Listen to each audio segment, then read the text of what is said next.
Assalamualaikum warahmatullahi wabarakatuh. Nama saya Elia Nurjana, NIM 2022-2168, kelas C. Di sini saya akan menjelaskan analisis saya tentang tugas video, yakni di mana video yang dimaksud memperlihatkan aksi kekerasan yang dilakukan oleh seorang ibu terhadap anak di Kota Malang. Dalam rekaman tersebut, terlihat seorang anak perempuan yang diperkirakan berusia sekitar 9 tahun didorong keluar dari mobil oleh ibunya. Meskipun si anak berusaha masuk kembali ke dalam mobil, ibunya tetap mendorong hingga anak itu terjatuh. Kejadian ini terjadi di ruang publik dan direkam serta diunggah ke media sosial. Sehingga menjadi viral dan menuai kecaman dari masyarakat serta perhatian dari Komisi Perlindungan Anak Indonesia atau kita biasanya menyebut KPAI. KPAI sendiri menyoroti dampak psikologis jangka panjang yang bisa timbul pada korban, sementara pihak kepolisian langsung melakukan penyelidikan untuk mengidentifikasi pelaku, korban, dan motif kejadian tersebut. Selanjutnya, legal standing atau kedudukan hukum. Dalam kasus ini, legal standing atau pihak yang berhak mengajukan laporan dan menuntut penegakan hukum, yakni meliputi yang pertama, korban atau anak itu sendiri sebagai subjek hukum yang dilindungi oleh undang-undang. Yang kedua, orang tua atau wali korban jika anak belum cakap hukum. Yang ketiga, Komisi Perlindungan Anak Indonesia atau kita biasanya menyebut KPAI, yang memiliki kewenangan untuk melakukan advokasi dan melaporkan kasus kekerasan pada anak. Yang terakhir, masyarakat umum, yang dimana karena tidak pidana kekerasan terhadap anak termasuk delik umum yang dapat dilaporkan oleh siapa saja yang mengetahui peristiwa tersebut. Adapun penyelesaian yang dapat diambil yaitu yang pertama, tindakan kekerasan fisik terhadap anak oleh orang tua merupakan tindak pidana menurut hukum Indonesia. Beberapa dasar hukum yang relevan yakni yang pertama pada pasal 76 dan pasal 80 Undang-Undang Nomor 35 Tahun 2014 tentang Perlindungan Anak, yang dimana setiap orang dilarang melakukan kekerasan terhadap anak, pelaku dapat dipidana penjara paling lama 3 tahun dan 6 bulan 3 tahun dan 6 bulan dan atau denda hingga 72 juta.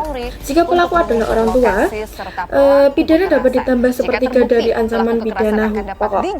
Yang kedua, Undang-Undang Nomor 23 Tahun 2004 tentang penghapusan kekerasan dalam rumah tangga atau Undang-Undang KDRT. Tentu menjadi reflektif, tetapi ketika kita melihat seperti itu juga traumatik pada juga pasal ini ada anak terdapat kecil yang mungkin kelas 14, yang berbunyi anak termasuk dalam lingkup besar rumah ya, tangga, yang kekerasan fisik oleh orang tua terhadap anak diancam pidana penjara paling lama 5 tahun atau denda paling banyak 15 juta.